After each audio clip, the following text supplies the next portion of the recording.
चारों तरफ अंधेरा ही अंधेरा था। अमावस्या की रात थी। नयन तेजी से गाड़ी चलाए जा रहा था। रोमा उसे बोल रही थी कि पहुंच जाएंगे ना, इतनी जल्दी क्या है। नयन ने कहा कि अभी कुछ नहीं बताऊंगा, घर चलो, फिर इस रास्ते की कहानी बताऊंगा। लेकिन रोमा ने जिद पकड़ ली, मुझे जानना है क्या है इस हाईवे का सच।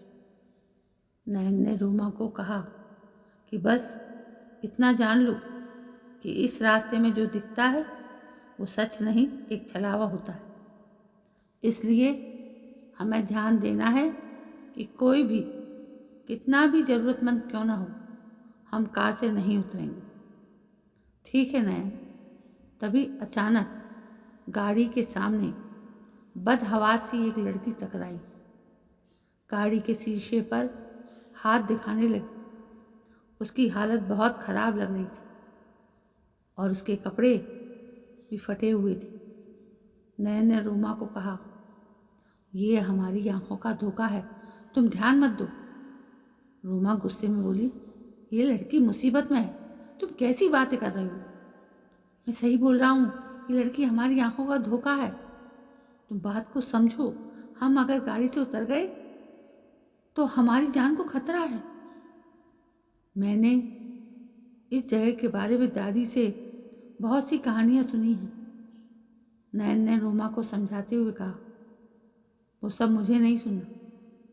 तुम नहीं जा रहे हो तो मैं जा रही हूँ उस लड़की की मदद करने।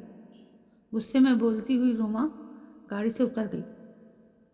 गाड़ी से बाहर निकलते ही वो लड़की गायब हो गई। नयन ने कहा, रोमा जल्दी अंदर आओ।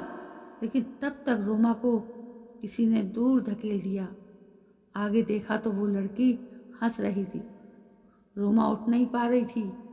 इधर नयन गाड़ी से निकल नहीं पा रहा था। लग रहा था कि कोई बाहर से गाड़ी को जोर से दबोच रहा है। अब नयन का दिमाग काम नहीं कर रहा था कि क्या करे। रोमा रोते हुए नयन को पुकारे जा रही थी। तभी नयन को याद आया कि दादी ने उसे बताया था कि जब भी ऐसा कुछ हादसा हो, जब हम कुछ नहीं कर सके तो भगवान को याद करना चाहिए।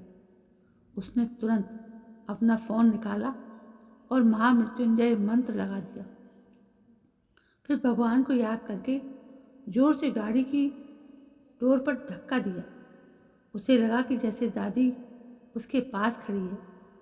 वो जल्दी से बाहर निकला और रोमा पास जाने लगा। जैसे जैसे वो रोमा के पास जा रहा था, रोमा दूर होती जा रही थी। तभी रोमा को लगा किसी ने उसके कानों में कहा, अपने मंगलसूत्र को प्रणाम करो और हनुमान चालीसा का जाप करो। रोमा ने वैसा ही किया।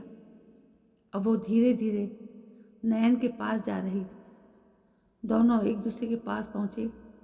रोमा रोते हुए नयन से माफ़ी मांगी। नयन ने कहा, अब जल्दी से चलो यहाँ से। दोनों गाड़ी में बैठे भगवान का जाप करते करते दोनों उस हाईवे से बाहर निकल गए।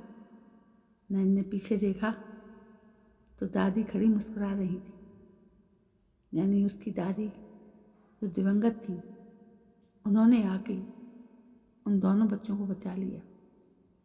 तो दोस्तों, ये कहानी है, लेकिन पता नहीं कितना सच है। लेकिन कहते हैं यदि जब भी हम हाईवे से निकलें तो ऐसे हादसे होना बहुत लाजमी है। उस पर ध्यान देना न देना, ये भी घटना घटती है। तो दोस्तों, आपको कैसी लगी ये छोटी सी कहानी, जो सिर्फ कुछ 4-5 मिनट की थी। यदि आपको पसंद आई हो तो प्लीज़ लाइक करें, शेयर करें, कमेंट करें और मेरे चैनल को सब्सक्राइब करें, जिसका नाम है मेरी आवाज़। कल मैं फिर हाजिर होती हूँ एक नई कहानी को लेकर। तब तक के लिए जय हिंद, वंदे मातरम।